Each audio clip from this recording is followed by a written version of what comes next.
أعوذ بالله من الشيطان الرجيم بسم الله الرحمن الرحيم السلام علیکم ورحمۃ اللہ وبرکاتہ۔ ان الحمد للہ نحمده ونستعینه ونستغفره ونعوذ باللہ من شرور انفسنا ومن سیئات اعمالنا من يهده الله فلا مضل له ومن يضلل فلا هادي له واشهد ان لا اله الا الله وحده لا شريك له واشهد ان محمدا عبده ورسوله يا ايها الذين امنوا اتقوا الله حق تقاته ولا تموتن الا وانتم مسلمون يا ايها الناس اتقوا ربكم الذي خلقكم من نفس واحده وخلق منها زوجها وبث منهما رجالا كثيرا ونساء واتقوا الله الذي تساءلون به والأرحام إن الله كان عليكم رقيبا يا أيها الذين آمنوا اتقوا الله وقولوا قولا سديدا يصلح لكم أعمالكم ويغفر لكم ذنوبكم ومن يطع الله ورسوله فقد فاز فوزا عظيما أما بعد فإن خير الحديث كتاب الله وخير الهدي هدي محمد صلى الله عليه وسلم وشر الأمور محدثاتها وكل محدثة بدعة وكل بدعة ضلالة وكل ضلالة في النار۔ کتاب التوحید، جس کے مؤلف امام محمد بن عبد الوہاب رحمہ اللہ ہیں، اس کتاب کا تیسرا باب شروع کرنے لگے ہیں، اور تیسرا باب یہ ہے کہ باب الخوف من الشرک۔ اس باب میں کس چیز کا تذکرہ ہوگا؟ اس چیز کا تذکرہ کہ شرک سے ڈرتے رہنا چاہیے، شرک سے خوفزدہ رہنا چاہیے، یعنی کہ انسان ڈرتا رہے کہ کہیں میں شرک میں واقع نہ ہو جاؤں، کہیں میں شرک میں مبتلا نہ ہو جاؤں، ایسا نہ ہو کہ مجھے پتہ ہی نہ چلے اور شرک کا ارتکاب کر بیٹھوں۔ تو شرک کے معاملے میں ہمیشہ ڈرتے رہنا چاہیے، یہ نعرہ نہیں لگانا چاہیے کہ میں پکا توحیدی ہوں اور میں کبھی شرک میں مبتلا نہیں ہو سکتا یا مجھ سے شرک سرزد نہیں ہو سکتا۔ تو یہ تیسرا باب ہے اس کتاب کا۔ اس سے پہلا باب کیا تھا؟ باب نمبر 2 کہ باب من حقق التوحید دخل الجنت بغیر حساب، کہ جس نے توحید کے تقاضے پورے کیے، توحید کا حق ادا کیا، وہ جنت میں بغیر کسی حساب کے داخل ہوگا۔ اور پہلا باب کیا تھا؟ پہلا باب تھا باب فضل التوحید وما یکفر من الذنوب، توحید کی فضیلت، اس کا مقام و مرتبہ، اس کی شان، اور کون کون سے وہ گناہ ہیں جن کو توحید ختم کر دیتی ہے، مٹا ڈالتی ہے۔ تو پہلے توحید کی فضیلت کا بیان ہوا، اور پھر توحید کی بہت بڑی اور سب سے بڑی فضیلت یہ بیان ہوئی کہ جو توحید کے اوپر مکمل طور پہ ہوا وہ جنت میں بغیر کسی حساب کے داخل ہوگا۔ اور اب اس کے بعد کیا ہے کہ جب آپ توحید پہ ہیں، آپ توحید جیسے عظیم مقام و مرتبہ کو حاصل کر چکے ہیں، تو آپ ڈرتے رہیں کہ یہ خزانہ کہیں آپ سے جاتا نہ رہے، چھن نہ جائے، شیطان یہ نعمت کہیں آپ سے، شیطان کہیں آپ کو اس نعمت سے محروم نہ کر دے۔ توحید جیسے اس عظیم خزانے کی حفاظت کریں، یہ آپ کے پاس بہت بڑی نعمت ہے، بہت بڑا سرمایہ ہے۔ تو آپ اپنے آپ کو شرک میں مبتلا ہونے سے محفوظ رکھیں۔ یہ کیسے ممکن ہے؟ جب آپ کو پتہ ہوگا شرک کہتے کس کو ہیں، شرک کا معنی کیا ہے، شرک کا مفہوم کیا ہے، تبھی آپ شرک سے بچ سکیں گے۔ جب آپ کو پتہ ہی نہیں کہ شرک کن کن چیزوں کو کہتے ہیں، کن کن امور کو کہتے ہیں، کن کن الفاظ کو کہتے ہیں، تو آپ کیسے بچ سکیں گے شرک سے؟ جب آپ نے علم ہی نہیں لیا، سیکھا ہی نہیں، تو آپ کو پتہ ہونا چاہیے کہ شرک کا معنی و مفہوم کیا ہے اور شرک کی اقسام کیا ہیں۔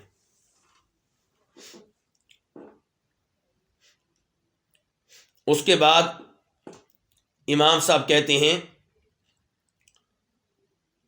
وقول اللہ تعالی، تو یہاں پہ عبارت پڑھنے کے دو طریقے ہیں۔ ایک تو یہ ہے کہ آپ کہیں باب الخوف من الشرک، الخوفی کیا بن جائے گا؟ مضاف الیہ، کہ شرک سے ڈرنے کے بارے میں یہ باب ہے۔ وقول اللہ، اور اللہ کی اس آیت کے بارے میں باب ہے جو آگے آ رہی ہے۔ دوسرا یہ کہ آپ پڑھ لیں بابن، کہ یہ ایک باب ہے، اور پھر آگے پڑھیں الخوف من الشرک وقول اللہ تعالی۔ تو وقول اللہ تعالی یا پڑھ لیں وقول اللہ تعالی، کہ یہ باب ہے شرک سے ڈرتے رہنے کے بارے میں اور اللہ کے اس فرمان کے بارے میں کہ ان اللہ لا یغفر ان یشرک بہ ویغفر ما دون ذلک لمن یشاء، کہ بے شک اللہ تعالیٰ لا یغفر، نہیں بخشیں گے، کس بات کو؟ ان یشرک بہ، اس بات کو کہ ان یشرک، کہ شریک کیا جائے، شریک بنایا جائے، بہ، اس کے ساتھ، کس کے ساتھ؟ اللہ کے ساتھ۔ کس کو؟ کسی ایک کو۔ اللہ تعالیٰ نہیں بخشیں گے اس بات کو کہ اس کے ساتھ شریک کیا جائے۔ کس کو؟ کوئی بھی ہو، یعنی کہ چاہے کوئی نبی ہو، چاہے کوئی ولی ہو، چاہے کوئی فرشتہ ہو، چاہے کوئی جن ہو، کسی کو بھی اللہ کا شریک بنا دیا جائے۔ اللہ کو شراکت بالکل پسند نہیں ہے، اور جو اللہ تعالیٰ کے ساتھ اوروں کو شریک کرے گا اس کے لیے کوئی معافی نہیں ہے۔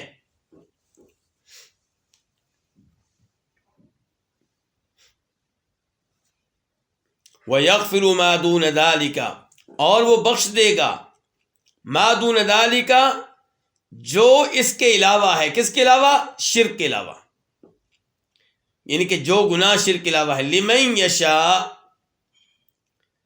جس کے لیے چاہے گا، جس کو چاہے گا اس کو بخش دے گا۔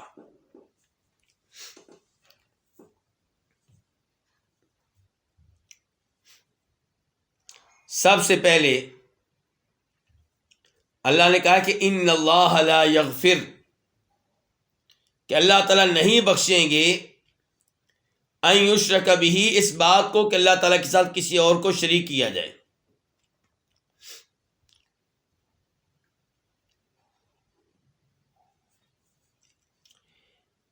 کیوں اس معاملے میں اتنی سختی آئی ہے؟ اس لیے کہ یہ اللہ تعالیٰ کے خاص حق کے اوپر ڈاکہ ڈالنا ہے۔ اللہ کا یہ خاص حق ہے کہ اللہ کی عبادت کی جائے اور عبادت میں اس کے ساتھ کسی کو شریک نہ کیا جائے۔ تو جب آپ اللہ کے ساتھ عبادت میں کسی اور کو شریک کریں گے تو کوئی معافی نہیں ہے۔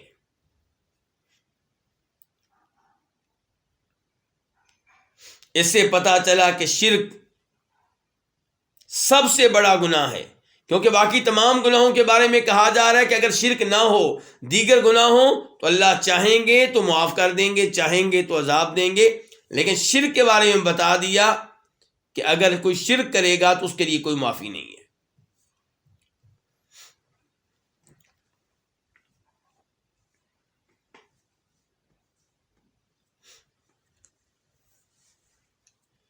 اور اس سے یہ بھی معلوم ہوا کہ اس آیت کا باب کے ساتھ کیا تعلق ہے۔ باب کیا تھا؟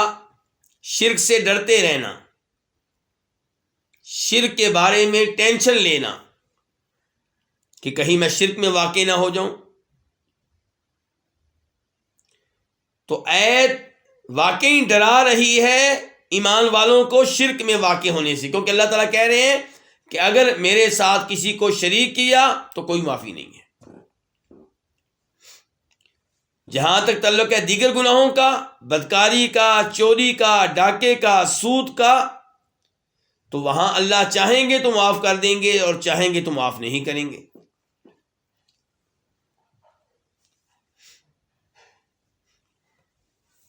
اچھا، یہاں پہ اب ایک سوال پیدا ہوگا، سوال یہ ہے کہ اللہ نے ایک اور مقام پہ کہا ہے کہ میں سب گناہ کو معاف کر دیتا ہوں، اور یہاں پہ اللہ کہہ رہے ہیں میں شرک کو معاف نہیں کرتا۔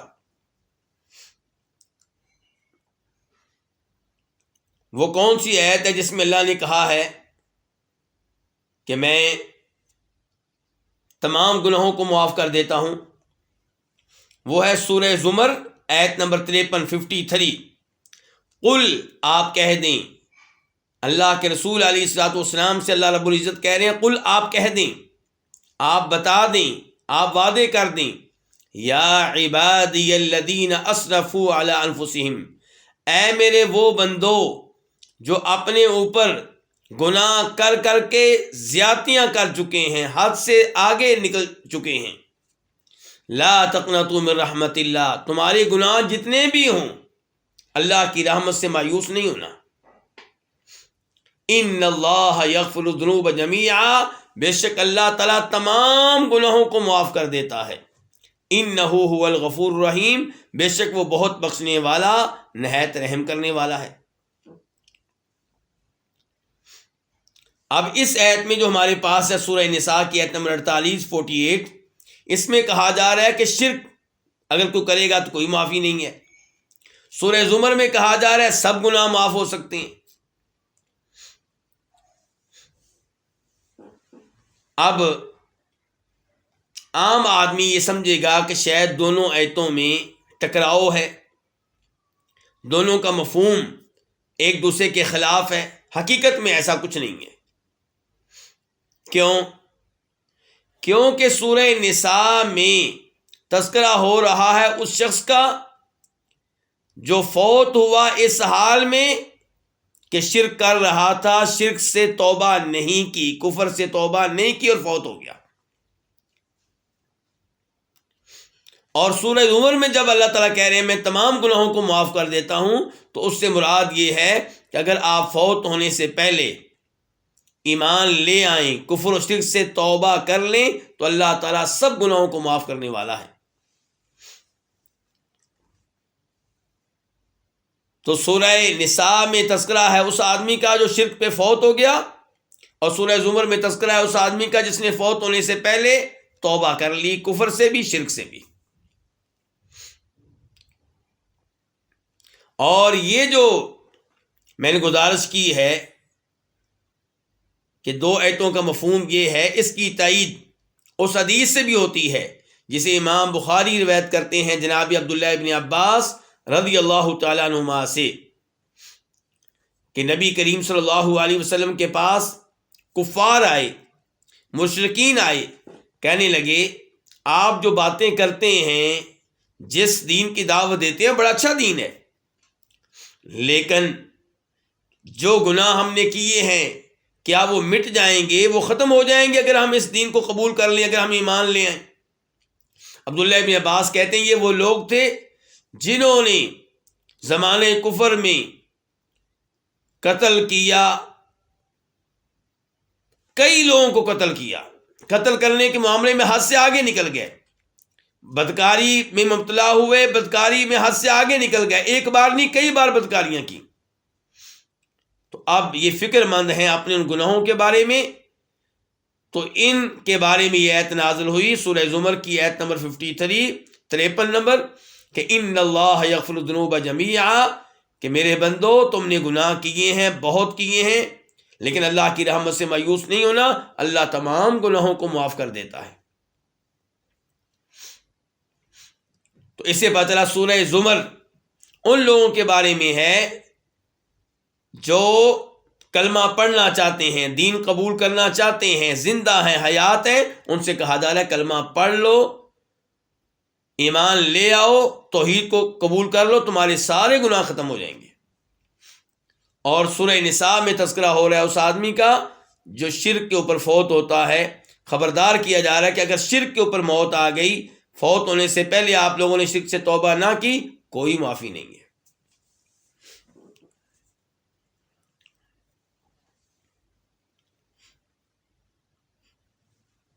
وَيَغْفِرُ مَا دُونَ ذَلِكَ لِمَن يَشَاءُ، اور اللہ بخش دے گا ان گناہوں کو جو شرک کے علاوہ ہے۔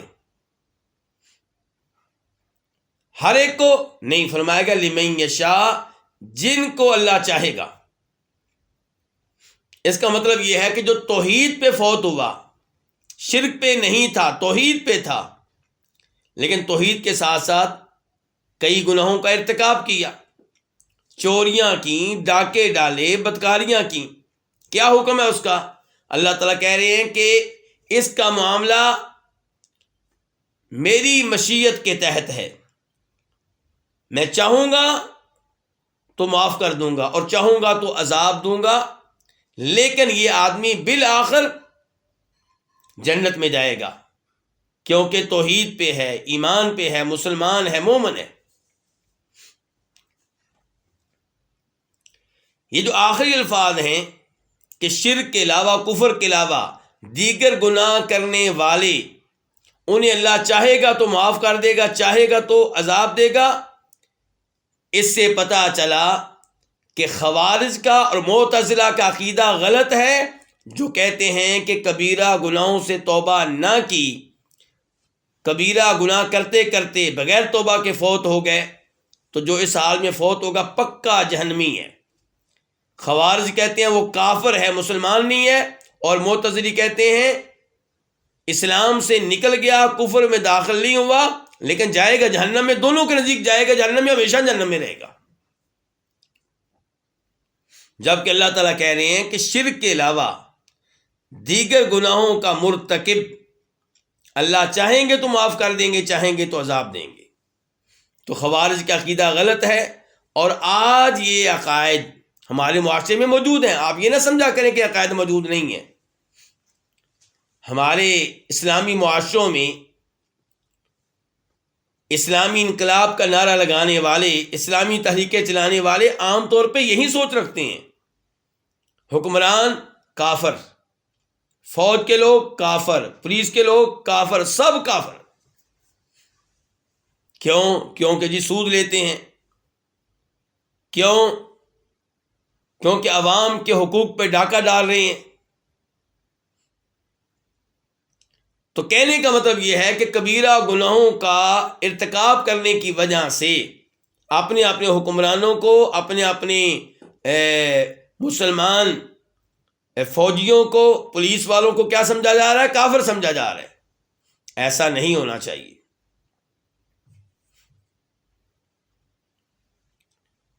تو صحیح بات یہ ہے کہ جو کفر و شرک پہ نہیں ہے، دیگر کبیرہ گناہوں کا ارتکاب کرتا ہے، وہ مسلمان ہے، اور اس کے گناہوں کا معاملہ اللہ کے سپرد، اللہ چاہیں گے تو اسے معاف کر دیں گے اور بغیر عذاب کے جنت میں چلا جائے گا، اور اگر اللہ تعالیٰ چاہیں گے تو اسے پہلے جہنم میں ڈالا جائے گا، پھر فرشتوں کی شفاعت سے یا انبیاء کرام علیہم السلام کی شفاعت سے یا مومنوں کی شفاعت سے یا اللہ کے فضل و کرم سے جہنم سے نکل کر، عذاب سے نکل کر جنت میں پہنچ جائے گا۔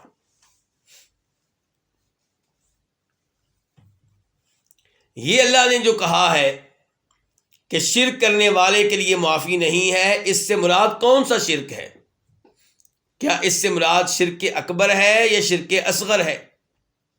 اس سے مراد چھوٹا شرک ہے یا بڑا شرک ہے؟ شرک اصغر کسے کہتے ہیں؟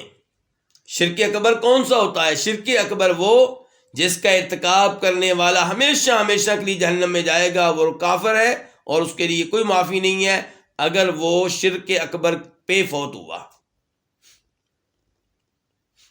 شرک اصغر کیا ہے؟ چھوٹا شرک۔ شرک اکبر بڑا شرک، شرک اصغر چھوٹا شرک۔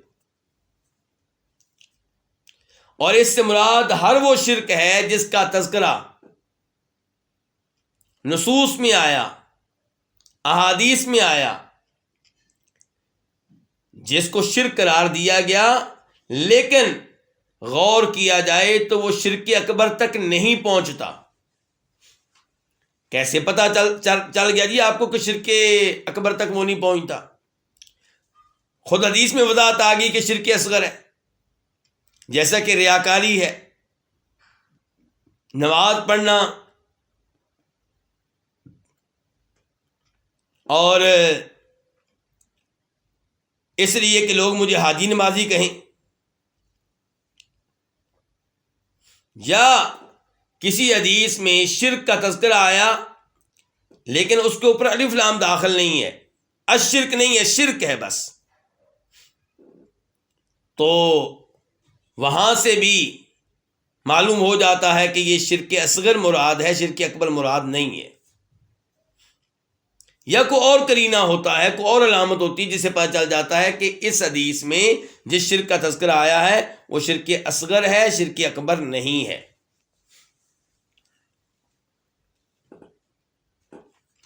تو اب سوال پیدا ہوتا ہے کہ ان اللہ لا یغفر ان یشرک بہ میں کون سا شرک مراد ہے؟ شرک اکبر تو پکی بات ہے، لیکن کیا اس سے مراد شرک اصغر بھی ہے؟ تو اس میں اختلاف ہے، یعنی کہ کیا شرک اصغر والے کے لیے بھی یہی وارننگ ہے، اس کی بھی یہی جزا ہے کہ اس کے لیے قطعی طور پہ معافی نہیں ہے؟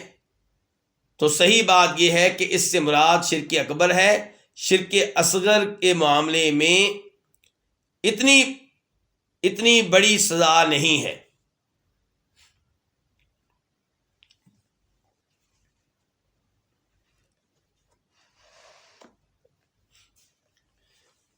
تو ان اللہ اب ایت واضح ہو چکی کہ ایت خبردار کر رہی ہے کہ شرک سے بچ کے رہو، کیونکہ اگر شرک میں واقع ہو گئے تو کوئی معافی نہیں ہے۔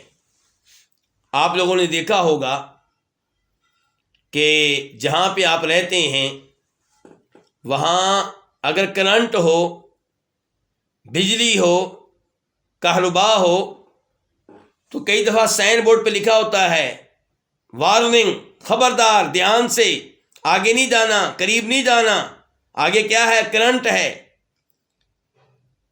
110 یا 220 والا۔ تو شرک کا معاملہ تو اس سے کہیں زیادہ خطرناک ہے، تو اس لیے شرک سے خبردار کیا جا رہا ہے کہ بچ جائیں، بچ جائیں، بچ جائیں۔ اس کے بعد امام محمد بن عبد الوہاب رحمہ اللہ ایک اور آیت لے کر آئے ہیں، کہتے ہیں وقال الخلیل علیہ السلام، اور جناب ابراہیم علیہ السلام نے کہا جو اللہ کے خلیل تھے، خلیل دلی دوست، اور واقعی ابراہیم علیہ السلام اللہ تعالیٰ کے دلی دوست تھے۔ خود قرآن کریم میں آیا ہے کہ واتخذ اللہ ابراہیم خلیلا، اللہ تعالیٰ نے ابراہیم علیہ السلام کو کیا بنایا تھا؟ خلیل بنایا تھا، گہرا دوست بنایا تھا۔ اور ہمارے نبی علیہ الصلوۃ والسلام نے فرمایا، صحیح حدیث ہے کہ اللہ نے مجھے اپنا خلیل بنا لیا ہے، گہرا دوست بنا لیا ہے، جیسے اللہ تعالی نے ابراہیم علیہ السلام کو اپنا خلیل بنایا تھا۔ پھر فرمایا اگر میں لوگوں میں سے کسی کو اپنا خلیل بنانے والا ہوتا تو میں ابو بکر رضی اللہ عنہ کو اپنا خلیل بناتا، لیکن اللہ نے مجھے اپنا خلیل بنا لیا، یعنی کہ میرا لوگوں میں اب کوئی بھی خلیل نہیں ہے۔ تو ایک ابراہیم علیہ السلام اللہ کے خلیل ہوئے، اور ایک جناب محمد الرسول اللہ صلی اللہ علیہ وسلم اللہ کے خلیل ہوئے۔ تو یہ اللہ کے خلیل، جن کے خلیل ہونے کا تذکرہ قرآن میں آیا، وہ کیا کہہ رہے ہیں؟ ذرا دھیان سے سنیے۔ کہتے ہیں وَجْنُبْنِي وَبَنِيَّ أَن نَعْبُدَ الْأَصْنَامَ، وَجْنُبْنِي اور مجھے بچانا، واو کو میں نے کیا؟ اور اجنب بچانا، نی مجھے، اور مجھے بچانا، مجھے دور رکھنا، وَبَنِيَّ اور میرے بیٹوں کو بھی، مجھے بھی اور میرے بیٹوں کو بھی بچانا، دور رکھنا، کس چیز سے؟ ان نعبد الاصنام، اس چیز سے دور رکھنا، اس چیز سے بچا کے رکھنا کہ ہم بتوں کی عبادت کریں۔ سورہ ابراہیم آیت نمبر 35 ابراہیم علیہ السلام نے جب اپنے صاحبزادے اسماعیل علیہ السلام کو جو ابھی دودھ پینے والی عمر میں تھے، انہیں اور ان کی والدہ کو مکہ میں چھوڑا اللہ کے حکم سے، جہاں کھانے پینے کی کوئی چیز نہیں تھی، جہاں سبزہ نہیں تھا، باغات نہیں تھے، کھجوریں نہیں تھیں، پانی نہیں تھا، لیکن اپنی وائف کو، اپنے بیٹے کو اللہ کے حکم سے چھوڑ دیا۔ دین قربانیاں مانگتا ہے۔ ابراہیم علیہ السلام اللہ کے خلیل کیوں قرار پائے ہیں؟ اللہ کے لیے بڑی قربانیاں دی ہیں۔ تو مجھے اور آپ کو چاہیے کہ ہم بھی اللہ کے لیے قربانیاں دیں، اپنی اولاد کو اللہ کا دین پڑھنے کے لیے، قرآن پڑھنے کے لیے وقف کر دیں۔ تو ابراہیم علیہ السلام نے جب ان کو چھوڑا مکہ میں اور جانے لگے تو تب اللہ تعالیٰ سے چند دعائیں کی تھیں۔ ایک دعا یہ کی تھی کہ رب اجعل ھذا البلد آمنا، اے اللہ اس شہر کو، مکہ شہر کو امن والا شہر بنا دے۔ امن و امان مانگا اور ساتھ ہی کیا مانگا؟ وجنبنی وبنی ان نعبد الاصنام، کہ اے اللہ مجھے اور میرے بیٹوں کو بتوں کی عبادت سے بچانا۔ کون کہہ رہے ہیں؟ ابراہیم علیہ السلام۔ کس کے بارے میں دعا کر رہے ہیں؟ اپنے بارے میں، اپنے بیٹوں کے بارے میں، اسماعیل علیہ السلام کے بارے میں، اسحاق علیہ السلام کے بارے میں، ان کے بارے میں یہ دعائیں ہو رہی ہیں۔ اس سے اندازہ لگا لیں شرک کتنی خطرناک چیز ہے، جس سے بچنے کی دعا اللہ کے نبی ابراہیم علیہ السلام کر رہے ہیں۔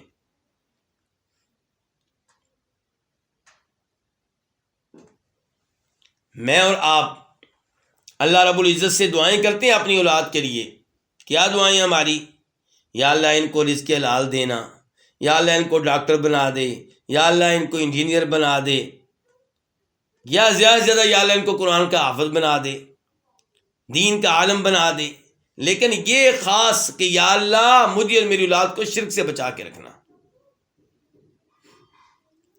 تو اس سے اندازہ لگائیے کہ شرک کس قدر خطرناک ہے، جس سے بچنے کی دعائیں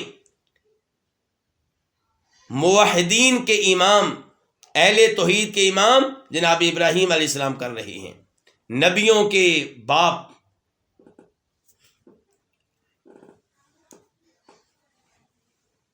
وہ ابراہیم علیہ السلام جن کے بارے میں اللہ نے کیا کہا ہے، ہم گزشتہ باب میں پڑھ چکے ہیں۔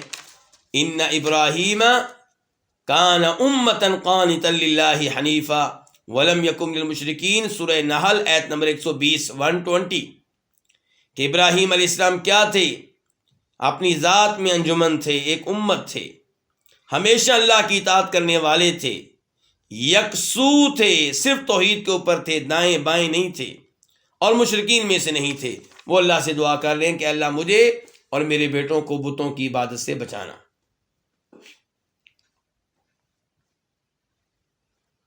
تو پیغام اس سے یہ ملا کہ ابراہیم علیہ السلام جب یہ دعا کر رہے ہیں تو دوسرے لوگوں کو بدرجہ اولا ان سے کہیں بڑھ کر یہ دعا کرنی چاہیے۔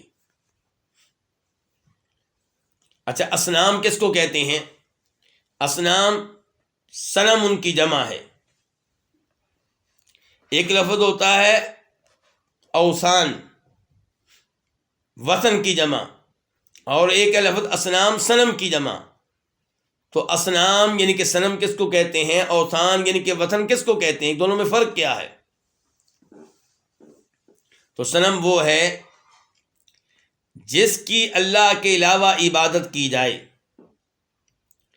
اور اس کا کوئی مجسمہ ہو، اس کی کوئی شکل و صورت ہو، چاہے چہرے کے ساتھ ہو چاہے چہرے کے بغیر ہو۔ تو یہ کیا ہو گیا؟ یہ کیا ہو گیا؟ صنم۔ اور ایک ہے وثن، یہ بھی وہ چیز ہے جس کے اللہ کے علاوہ عبادت کی جائے، لیکن ضروری نہیں کہ اس کی کوئی شکل و صورت ہو، اس کا کوئی مجسمہ بن سکے۔ مثال کے طور پہ قبر کی لوگ عبادت کرتے ہیں کئی دفعہ، تو قبر کو کیا کہیں گے؟ وثن کہیں گے۔ اور ہمارے نبی علیہ الصلوۃ والسلام نے کہا تھا اللہم لا تجعل قبری وثنا یعبد، اے اللہ میری قبر کو ایسا وثن نہ بنانا جس کی عبادت کی جائے۔ تو وثن ہر وہ چیز جس کی اللہ کے علاوہ عبادت کی جائے، اس کی کوئی شکل و صورت ہو یا نہ ہو، اس کا کوئی مجسمہ ہو یا نہ ہو، اور صنم وہ چیز جس کی اللہ کے علاوہ عبادت کی جائے اور اس کی کچھ شکل و صورت ہو، اس لیے صنم کو کیا کہہ دیتے ہیں؟ پھر بت کہہ دیتے ہیں۔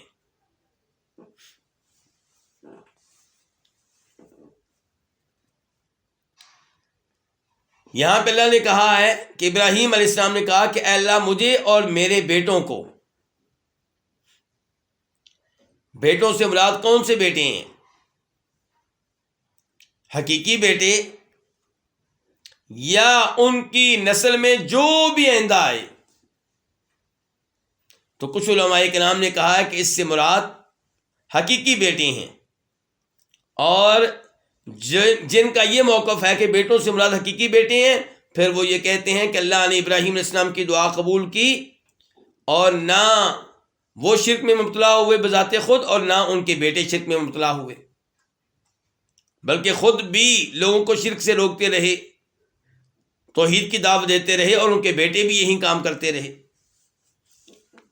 اور جن لوگوں کا یہ موقف ہے کہ بیٹوں سے مراد صرف حقیقی بیٹے نہیں ہیں بلکہ ان کی پوری نسل ہے جو بعد میں چلتی رہے گی، تو پھر وہ کہتے ہیں کہ ابراہیم علیہ السلام نے دعا کی ضرور تھی لیکن قبول نہیں ہوئی، کیونکہ ان کی اولاد میں آگے چل کر کئی شرک کرنے والے آئے۔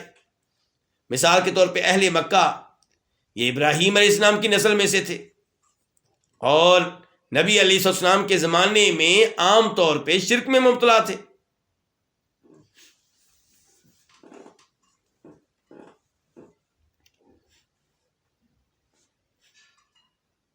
اس کے بعد حدیث، وفی الحدیث، اور حدیث میں ہے کہ اخوف ما اخاف علیکم الشرک الاصغر، اخوف سب سے زیادہ ڈرنے والی چیز، اس کو کہتے ہیں افعال التفضیل، اس میں تفضیل، جیسے کہتے ہیں نا احسن سب سے زیادہ حسین، اجمل سب سے زیادہ جمیل اور خوبصورت، اکبر سب سے بڑا، ایسے اخوف سب سے زیادہ ڈرنے والی چیز۔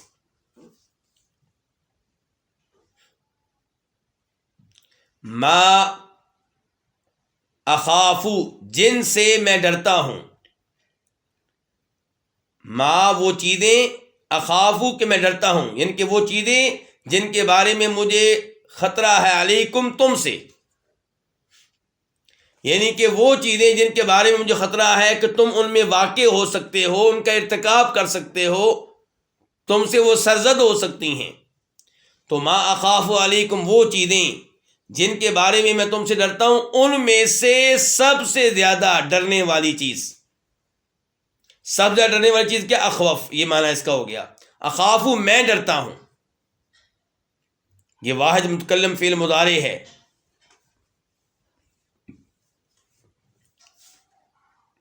تو اب مفہوم کیا ہوا کہ وہ چیزیں جن کے بارے میں تمہارے اوپر ڈرتا ہوں، تمہارے بارے میں مجھے خطرہ ہے، تمہارے بارے میں خوف ہے، ان میں سے سب سے زیادہ خوف والی چیز، ڈر والی چیز کیا ہے؟ الشرک الاصغر، شرک اصغر۔ تو یہاں نبی علیہ السلام کی حدیث سے پتہ چلا کہ شرک دو طرح کے ہوتے ہیں، ایک شرک اکبر، ایک شرک اصغر، یعنی کہ علماء کرام نے جو تقسیم بنائی ہے، ایک شرک اکبر ہوتا ہے، شرک اصغر ہوتا ہے، یہ اپنی طرف سے نہیں ہے، اس حدیث سے ثابت ہو رہی ہے۔ فَسُئِلَ عَنْهُ، تو آپ سے سوال کیا گیا، آپ سے پوچھا گیا، عنہ اس کے بارے میں، کس کے بارے میں؟ شرک اصغر کے بارے میں پوچھا گیا کہ اللہ کے رسول علیہ السلام شرک اصغر کیا ہوتا ہے؟ فقال، تو آپ نے کہا الریا، دکھاوا، ریاکاری، یہ کیا ہے؟ یہ شرک اصغر ہے۔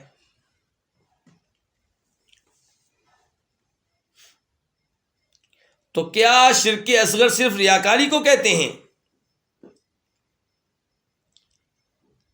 دکھلاوے کو کہتے ہیں؟ نہیں، نبی علیہ السلام نے شرک اصغر کی اقسام میں سے سب سے بری قسم بیان کی ہے، ورنہ اور بھی اقسام ہیں۔ مثال کے طور پہ غیر اللہ کی قسم اٹھانا، یہ شرک اکبر نہیں ہے، کیا ہے؟ شرک اصغر ہے۔ بدشگونی لینا، نحوست لینا، کہ جب سے ہمارے گھر میں یہ لڑکی آئی ہے تب سے رزق میں کمی ہو گئی ہے، مصیبتیں بڑی ہیں، ٹینشنیں بڑی ہیں، بہو کو منحوس جانتے ہیں. یہ کیا ہے؟ شرک اصغر ہے. یا بدھ کا دن ہمیشہ میرے لیے منحوس ثابت ہوا ہے، دن کو منحوس جاننا، اس سے بدشگونی لینا، یہ کیا ہے؟ شرک اصغر ہے. کسی ہندسے کو منحوس جاننا، اس سے بدشگونی لینا، کیا ہے؟ شرک اصغر ہے. تو آپ علیہ السلام نے جب یہ بتایا ہے کہ شرک اصغر ریا ہے تو اس کا مطلب یہ نہیں کہ صرف یہی ہے شرک اصغر، اس کا مطلب یہ ہے کہ یہ شرک اصغر کی اقسام میں سے سب سے خطرناک، سب سے خبیث اور قبیح قسم ہے.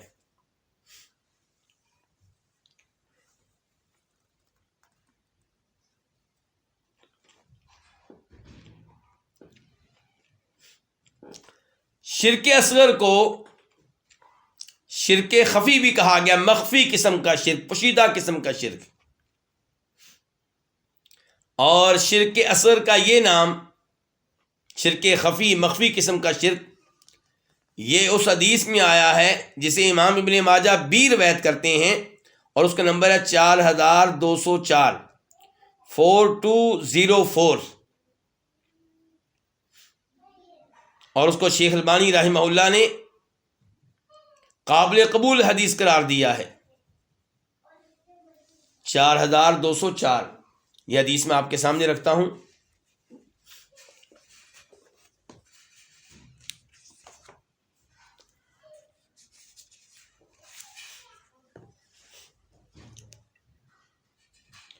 راوی ہیں اس کے ابو سعید خدری رضی اللہ تعالی عنہ، کہتے ہیں کہ خرج علینا رسول اللہ صلی اللہ علیہ وسلم، کہ نبی علیہ الصلوۃ والسلام گھر سے نکل کر ہمارے پاس آئے. وَنَحْنُ نَتَذَاكَرُ الْمَسِيحَ الدَّجَّالِ، جب کہ ہم مسیح دجال کا تذکرہ کر رہے تھے. فقال، تو آپ علیہ الصلوۃ والسلام نے کہا، الا اخبرکم بما هو اخوف علیکم عندی من المسیح الدجال، کیا میں تمہیں ایسی چیز نہ بتاؤں جو میرے نزدیک تمہارے لیے مسیح دجال سے بھی زیادہ خوفناک اور خطرناک ہے. مسیح دجال یقیناً بہت بڑا شر ہے، بہت بڑا فتنہ ہے، لیکن تمہیں وہ چیز نہ بتاؤں جو اس سے بھی زیادہ خطرناک ہے. قال، ابو سعید خدری کہتے ہیں، قلنا ولا، ہم نے کہا بلا کیوں نہیں، بتائیے اللہ کے رسول علیہ السلام. فرمایا الشرک الخفی، چھپا ہوا شرک، مخفی شرک، پوشیدہ شرک. پھر آپ نے اس کی وضاحت کی، اس کی مثال دی.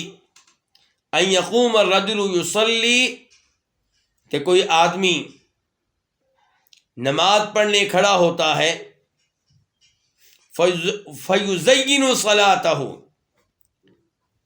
لما یرا من نظر رجل، جب دیکھتا ہے کہ کوئی آدمی اس کو دیکھ رہا ہے تو پھر یہ اپنی نماز کو خوبصورت بناتا ہے، لمبی نماز پڑھتا ہے، پیاری پیاری پڑھتا ہے، دائیں بائیں نہیں دیکھتا. کیوں؟ کوئی آدمی مجھے دیکھ رہا ہے. گویا کہ اب نماز کو خوبصورت بنایا جا رہا ہے، کس لیے؟ کسی آدمی کی وجہ سے، کسی آدمی کو دکھانے کے لیے، اللہ کی وجہ سے نہیں.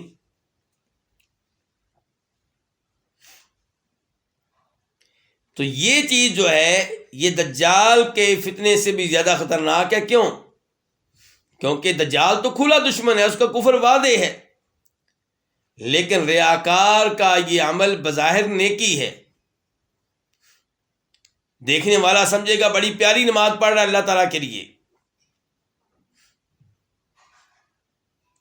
کسی بت کو سجدہ نہیں کر رہا، چاند یا سورج کی عبادت نہیں کر رہا، جبکہ اس کے دل میں کیا ہے کہ وہ کسی آدمی کی وجہ سے اتنی پیاری نماز پڑھ رہا ہے. تو یہ ہے مخفی اور پوشیدہ قسم کا شرک.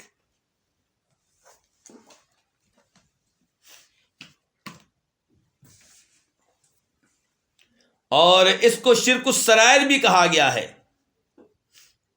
اس کا معنی بھی یہی نکلے گا، اس کا مفہوم بھی یہی نکلے گا۔ تو اس کو شرک اصغر بھی کہا گیا، شرک خفی مخفی قسم کا شرک بھی کہا گیا، شرک سرائر بھی کہا گیا، سر ان سے، پوشیدہ سے یہ لفظ نکلا ہے۔ اور شرک سرائر والی حدیث جو ہے وہ صحیح ابن خزیمہ میں آئی ہے، اور اس کا وہاں پہ نمبر ہے 937 937۔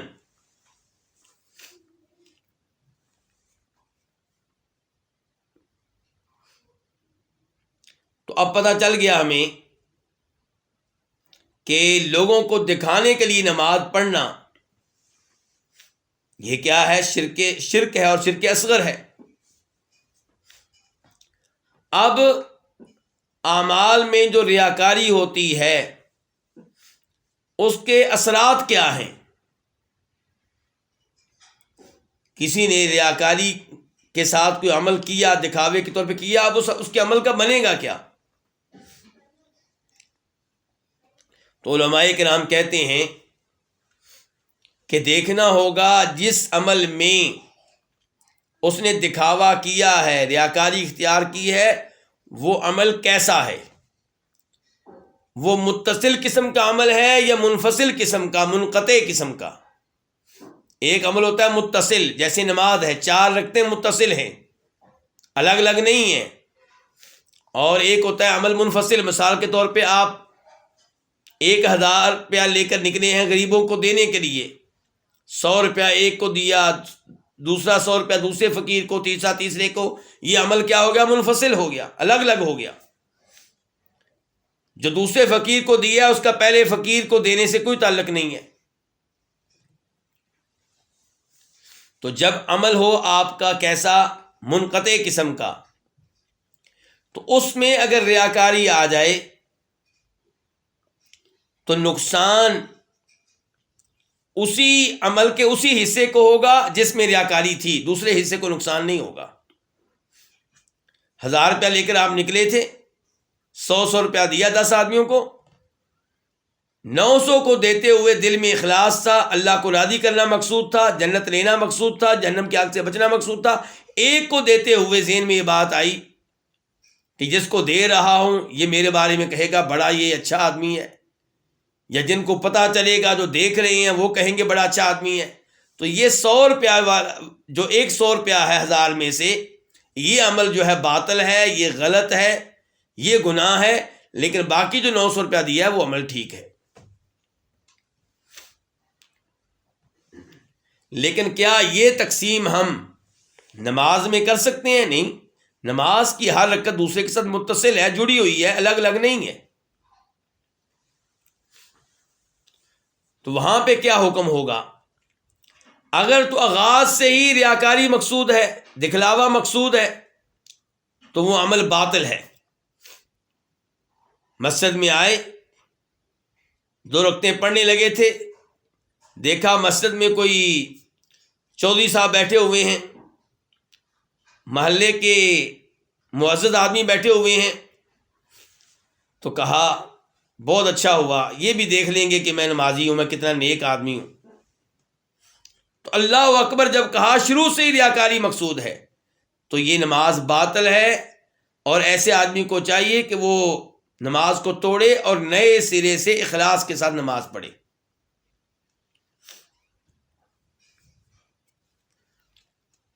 اور دوسرے نمبر پہ ریاکاری یہ ہوتی ہے کہ عمل متصل ہے، بیچ میں کہیں ریاکاری پیدا ہوئی ہے، دوسری رکعت میں جا کے، پہلی رکعت کے آخر میں جا کے، تیسری رکعت میں جا کے، چوتھی رکعت میں جا کے، تو اگر تو اس کے اوپر کنٹرول کر لیتا ہے، ریاکاری ذہن میں آئی، تھوڑی دیر رہی، فوراً اس کو جھٹک دیا، اعوذ باللہ من الشیطان الرجیم پڑھا، اور دوبارہ نیت کو صاف کر لیا، تو انشاءاللہ یہ نماز ٹھیک ہوگی۔ اور اگر پہلی رکعت کے بعد دوسری، تیسری، چوتھی رکعتیں وہ ریاکاری میں گزر گئیں، اسی حالت میں سلام پھیرا، تو ظاہر ہے کہ پھر یہ عمل باطل ہے، پھر یہ عمل کیا ہے؟ یہ باطل ہے۔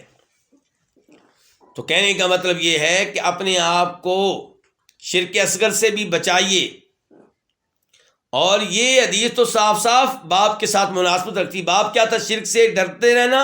اور اللہ کے رسول فرما رہے ہیں کہ مجھے تمہارے بارے میں جن جن چیزوں کا خطرہ ہے ان میں سے سب سے خطرناک، سب سے خوفناک کیا ہے؟ شرک اصغر ہے. جب آپ سے پوچھا گیا شرک اصغر کے بارے میں کہ وہ کیا ہے، تو آپ نے کہا تھا الریا، دکھلاوا. یہ حدیث کہاں پہ آئی ہے؟ اس کو بہت سے ائمہ حدیث نے روایت کیا. ان میں سے ایک امام احمد ہیں، اور مسند احمد میں اس کا نمبر ہے 23,630 23630. اور مسند احمد میں یہ حدیث کئی دفعہ آئی ہے. ایسے ہی اس کو روایت کیا امام بہقی نے شعب الایمان میں، اور وہاں پہ اس کا نمبر ہے 6412 6412. حدیث کے راوی کون سے صحابی ہیں؟ محمود بن لبید رضی اللہ تعالی عنہ. اور اس حدیث کو کئی ایک ائمہ کرام نے درست قرار دیا ہے. اس کی نسبت نبی علیہ الصلوۃ والسلام کی طرف بالکل ٹھیک ہے. یہ حکم کئی ائمہ کرام نے لگایا. ان میں سے ایک شیخ البانی رحمہ اللہ ہیں. ان کی جو مشہور و معروف کتاب ہے سلسلۃ الاحادیث الصحیحہ، جس میں انہوں نے صحیح حدیث جمع کر دی ہیں، اس میں حدیث نمبر 951 ہے، یہ جو ابھی پڑھی گئی ہے 951 951. اس کے بعد وعن ابن مسعود رضی اللہ عنہ، روایت ہے جناب عبداللہ بن مسعود رضی اللہ تعالیٰ عنہ سے، ان رسول اللہ صلی اللہ علیہ وسلم قال، کہ بے شک رسول اللہ صلی اللہ علیہ وسلم نے فرمایا، من مات وهو يدعو لله ندا دخل النار، رواہ البخاری. نبی صلی اللہ علیہ وسلم نے فرمایا کہ جو فوت ہو اس حال میں، یہ واو حالیہ ہے، جو فوت ہو اس حال میں کہ وہ یدعو، کہ وہ پکارتا ہو، وہ دعا کرتا ہو، کس سے؟ ندن للہ، اللہ کے کسی شریک سے، یعنی کسی کو اللہ کا شریک بنا دیا. ندن کا لفظی معنی ہوتا ہے المثل، اللہ جیسا کسی کو بنا دیا.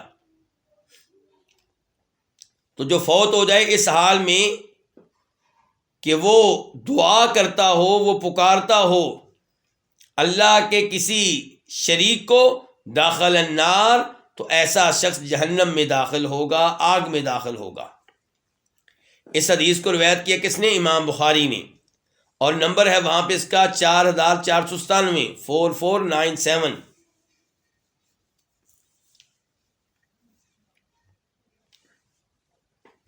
تو اس حدیث سے بھی پتہ چلا کہ شرک اتنا خطرناک ہے کہ شرک کا ارتکاب کرنے والا کہاں جائے گا؟ جہنم میں جائے گا. اس سے زیادہ شرک کا خطرناک ہونا اور کیا ہوگا کہ جنت سے محروم کر دے اور جہنم میں لے جائے. وہ جہنم کہ جس کی آگ برداشت کرنا انسان کے لیے قطعاً ممکن نہیں ہے. ہم تو دنیا کی آگ کو برداشت نہیں کر سکتے، ایک منٹ کے لیے، ایک سیکنڈ کے لیے چہ جائے کہ آخرت کی آگ کو برداشت کریں. اللہ تعالی ہم سب کو شرک سے محفوظ رکھے، ہماری اولاد کو بھی شرک سے محفوظ رکھے.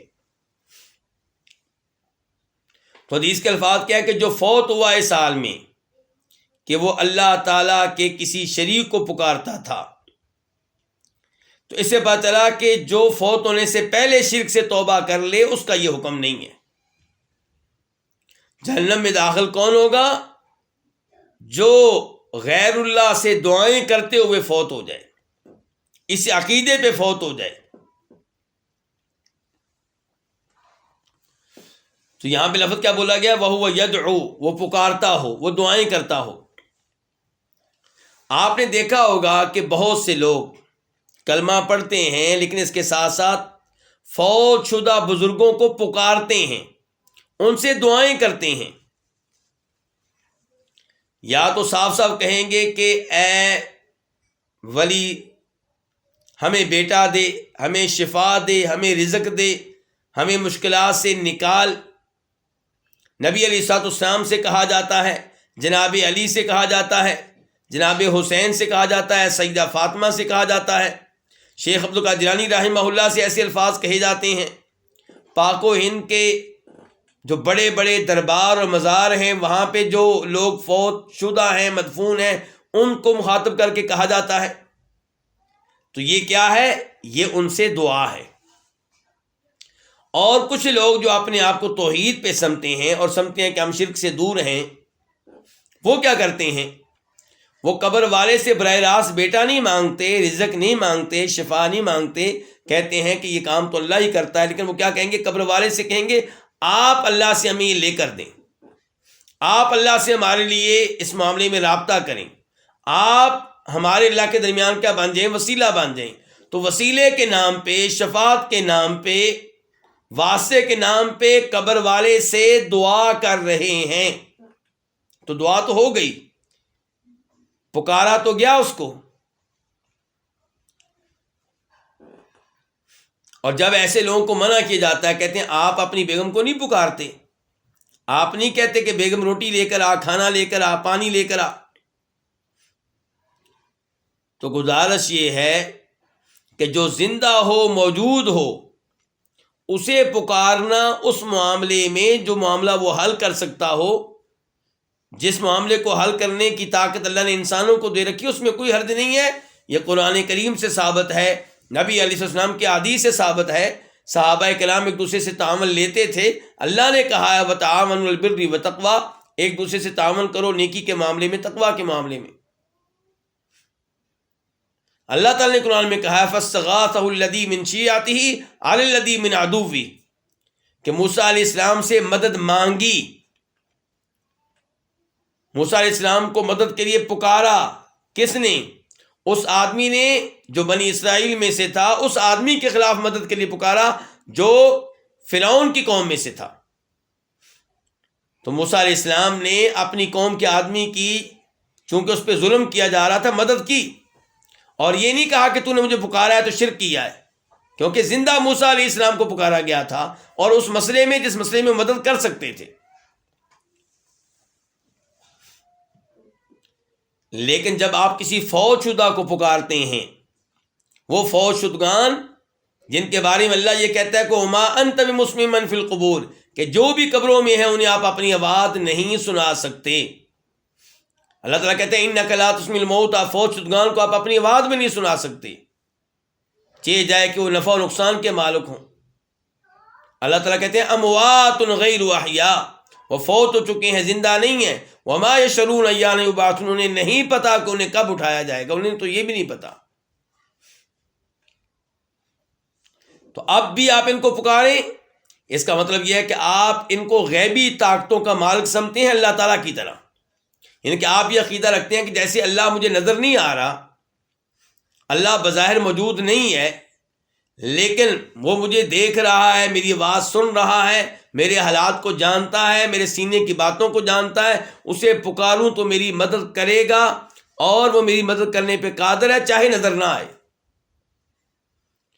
تو جب آپ قبر والے کو پکارتے ہیں اور وہ مٹی کے نیچے دفن کیا جا چکا ہے، قرآن و حدیث سے ثابت ہوتا ہے کہ نفع نقصان کا مالک نہیں ہے، آپ پھر بھی پکارتے ہیں، اس کا مطلب یہ ہے کہ آپ سمجھتے ہیں کہ یہ بھی اللہ کی طرح غیبی طاقتوں کا مالک ہے۔ جیسے اللہ عرش کے اوپر ہیں پھر بھی میری آواز سنتے ہیں، قبر والا مٹی کے نیچے ہے پھر بھی میری آواز سنتا ہے، میرے حالات کو جانتا ہے، اور صرف سنتا نہیں، جانتا نہیں، بلکہ میرے حالات تبدیل کرنے پہ بھی قادر ہے۔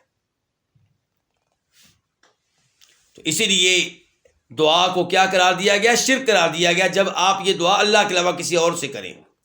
آپ لیں سورہ جن کی آیت نمبر 18، پڑھیں اسے 18، وَأَنَّ الْمَسَاجِدَ لِلَّهِ فَلَا تَدْعُوا مَعَ اللَّهِ أَحَدًا، اللہ تعالیٰ کہتے ہیں کہ یہ مسجدیں اللہ تعالیٰ کے لیے ہیں، فَلَا تَدْعُوا، تم دعا نہ کرو، تم نہ پکارو، مع اللہ، اللہ تعالیٰ کے ساتھ ساتھ، احدن، کسی اور کو، احدن، کسی اور کو، نہ کسی نبی کو، نہ کسی فرشتے کو، نہ کسی جن کو، نہ کسی شہید کو، کسی کو بھی اللہ کے ساتھ پکارنے کی اجازت نہیں ہے، صرف اللہ کو پکارا جائے گا، صرف اللہ سے دعا کی جائے گی۔ یا رسول اللہ مدد کہا جائے گا، اللہ سے مدد مانگی جائے گی، اور معذرت کے ساتھ یا اللہ مدد کہا جائے گا، اللہ سے مدد مانگی جائے گی۔ یا رسول اللہ مدد کیا ہوگا؟ یہ غیر اللہ کو پکارنا ہوگا۔ اللہ کے نبی علیہ الصلوۃ والسلام تمام انسانوں میں سب سے افضل ہیں، سب سے اعلیٰ ہیں، سب سے مقدس ہیں، سب سے محترم ہیں، لیکن غیر اللہ ہے۔ یا علی مدد جب کہیں گے تو جناب علی سے ہم محبت کرتے ہیں، آل بیت سے محبت کرتے ہیں، جناب علی سے محبت کو ایمان کا حصہ سمجھتے ہیں، لیکن انہیں پکارنا، ان سے دعا کرنا غیر اللہ کو پکارنا ہوگا۔ اور اللہ تعالیٰ کہتے ہیں فلا تدعوا مع اللہ احد، اللہ تعالیٰ کے ساتھ ساتھ کسی اور کو پکارنے کی اجازت نہیں ہے۔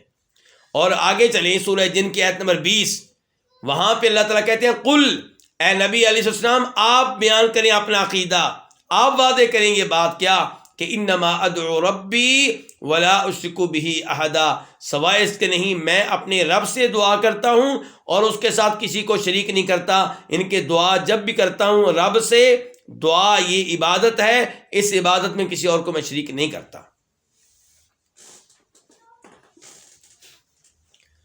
اس کے بعد وَلِمُسْلِمٍ عَنْ جابر رضی اللہ عنہ، اور مسلم شریف میں ہے، وہ روایت کرتے ہیں جناب جابر رضی اللہ تعالیٰ عنہ سے، ان رسول اللہ صلی اللہ علیہ وسلم قال، کہ بے شک رسول اللہ صلی اللہ علیہ وسلم نے فرمایا من لقی اللہ، جو اللہ تعالیٰ سے ملے، لا یشرک بہ شیئا، اس حال میں اللہ تعالیٰ سے ملے، ملاقات کرے کہ اس کے ساتھ کسی بھی چیز کو شریک نہ کرتا ہو، داخل الجنہ، وہ جنت میں داخل ہوگا۔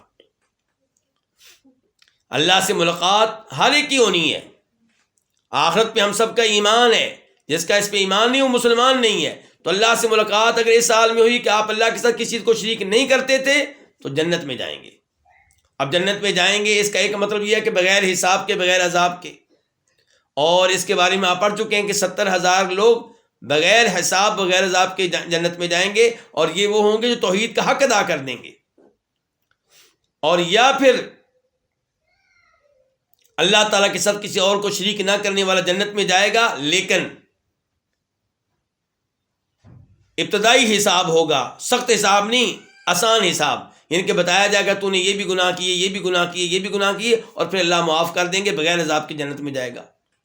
اور یا پھر عذاب بھگتنے کے بعد، کبیرہ گناہ کیے تھے، عذاب بھگتنے کے بعد جنت میں جائے گا، لیکن جنت انشاءاللہ اس کی پکی ہے۔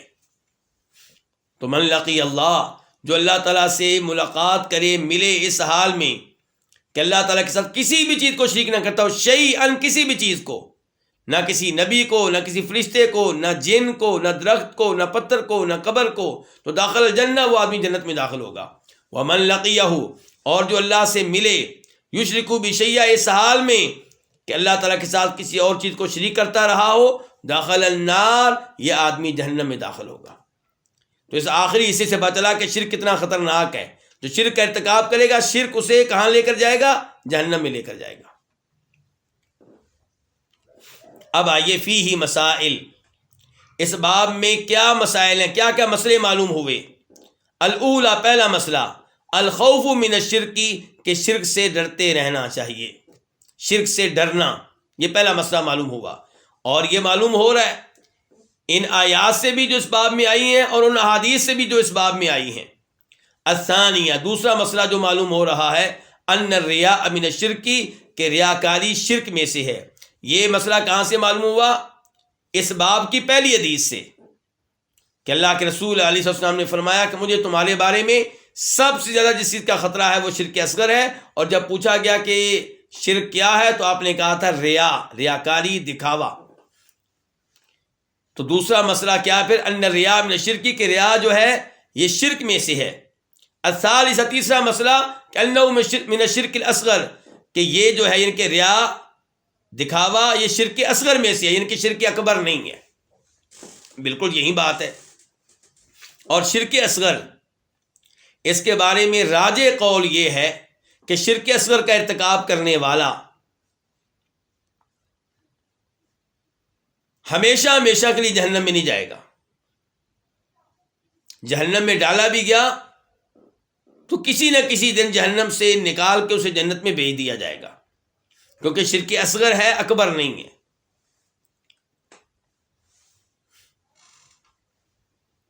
الرابعہ، چوتھا مسئلہ، انہو، کہ بے شک وہ کیا؟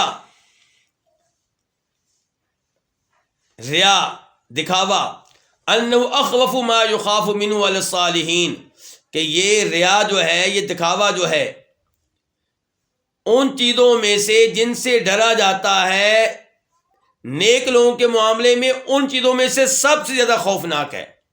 اخوف سب سے زیادہ خوفناک، ما یخاف منہ وہ چیزیں جن سے ڈرا جاتا ہے،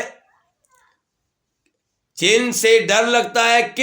کن کی طرف سے ڈر لگتا ہے؟ الصالحین، نیک لوگوں کی طرف سے. یعنی کہ نیک لوگوں کی طرف سے جن گناہوں کا خطرہ ہے، ان گناہوں میں سے سب سے خوفناک گناہ جو ہے وہ کیا ہے؟ ریا. تو نیک لوگوں کے بارے میں خطرہ ہوتا ہے کہ کہیں ریاکاری میں مبتلا نہ. نمازیں تو پڑھتے ہیں، صدقات تو کرتے ہیں، مسجدیں تو بناتے ہیں، تلاوتیں تو کرتے ہیں، لیکن خطرہ یہ ہوتا ہے کہ کہیں دکھاوے کے طور پہ نہ کر رہے ہوں. لیکن یہ بات ذہن میں رہے، جیسے یہ جائز نہیں ہے کہ آپ کسی کے دیکھنے کی وجہ سے نماز کو لمبا کر دیں، نماز کو خوبصورت بنائیں، یہ بھی جائز نہیں ہے کہ آپ اس وجہ سے نماز گندی پڑھیں کہ لوگ مجھے دیکھ رہے ہیں اور میں دکھاوا نہیں کرنا چاہتا.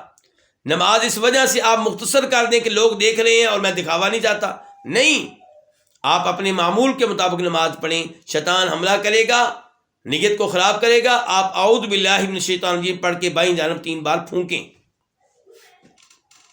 الخامسہ، 5واں مسئلہ جو معلوم ہو رہا ہے اس باب کی آیات اور احادیث سے، کہ قرب الجنت والنار، جنت اور جہنم کا قریب ہونا. یعنی کہ آپ یہ آخری حدیث لیں مسلم شریف والی جس کو روایت کرتے ہیں جناب جابر، اس میں کیا ہے؟ فرماتے ہیں نبی علیہ السلام کہ جو اللہ سے اس حال میں ملاقات کرے کہ اللہ کے ساتھ کسی چیز کو شریک نہ کرتا ہو، جنت میں داخل ہوگا. اور جو اس حال میں ملاقات کرے کہ اللہ کے ساتھ کسی چیز کو شریک کرتا ہو، وہ جہنم میں داخل ہوگا. اس سے پتہ جنت بھی قریب ہے، جہنم بھی قریب ہے.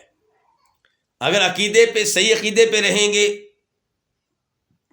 شرک سے بچ کر رہیں گے تو جنت بڑی قریب ہے. شرک کا ارتکاب کریں گے تو جہنم بڑی قریب ہے. ادھر موت آئی، ادھر جہنم میں داخل ہوں گے. السادسہ، 6واں مسئلہ، الجمع بین قربہما فی حدیث واحد، ان کے قریب ہونے کو، جنت اور جہنم دونوں کے قریب ہونے کو ایک ہی حدیث میں جمع کیا گیا، بیان کیا گیا ہے.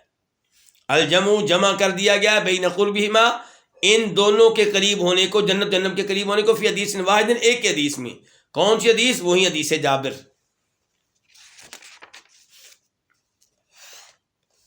السابعہ، 7واں مسئلہ، ان من لقیہ یشرک بہ شیئا دخل النار ولو کان من اعبد الناس، کہ بے شک جو لقیہ اس سے ملے، کس سے؟ اللہ تعالیٰ سے.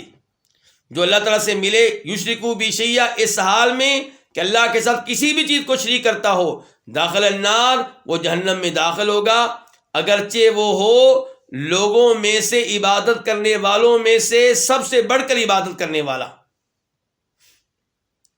بہت عبادت کرنے والا ہے، لیکن شرک کرتا ہے، جہنم میں جائے گا.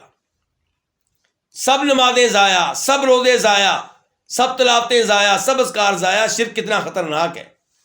تو یہ کہاں سے پتا چلا؟ کیونکہ حدیث جابر میں کیا آیا ہے؟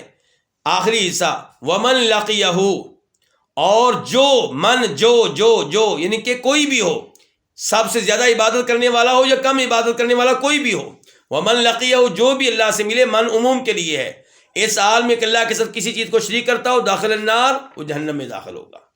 الثامنہ، 8واں مسئلہ، المسئلۃ العظیمہ، کہ عظیم سوال، یعنی کہ عظیم دعا اللہ سے، عظیم سوال اللہ تعالیٰ سے. کیا سوال ہے؟ سوال الخلیل لہ ولبنیہ وقایۃ عبادۃ الاصنام.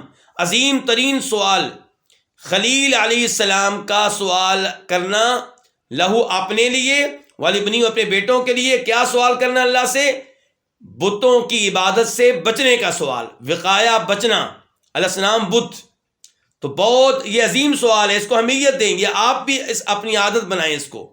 تو المسئلۃ العظیمہ، عظیم ترین سوال. کون سا سوال ہے؟ سوال الخلیل، خلیل علیہ السلام کا، ابراہیم علیہ السلام کا سوال، جو انہوں نے کس کے لیے کیا تھا؟ لہو اپنے لیے، والی بنی اپنے بیٹوں کے لیے. کیا سوال کیا تھا؟ وقایات عبادت الاصنام، بتوں کی عبادت سے بچنے کا.